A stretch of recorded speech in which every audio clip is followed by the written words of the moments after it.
त्याला तो एवढा भाविक कधी झाला? खरं म्हणजे अगोदर नुसता बुद्धिमानच नाही, परमार्थामध्ये माणूस डोळसही असावा आणि पारमार्थिक माणूस भाविकही असावा, ज्याच्या जीवनात दोन्ही गोष्टी होते.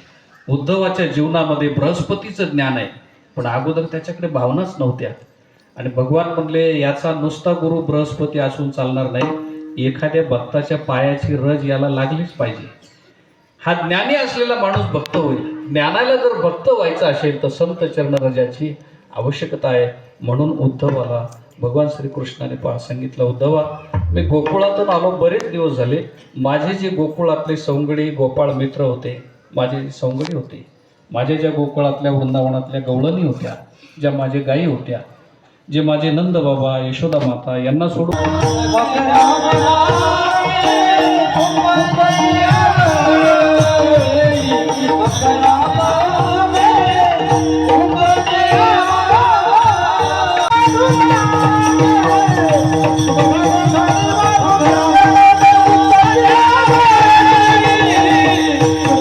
मला वाटतं कुठलंही भगवत कार्य होण्याकरता सदा विठ्ठले कृपा केली, नाही का? माऊली म्हणतात, एकदा देवाचं नाव आपल्या तोंडात यायला अनेक जन्माचं पुण्य असावं लागतं.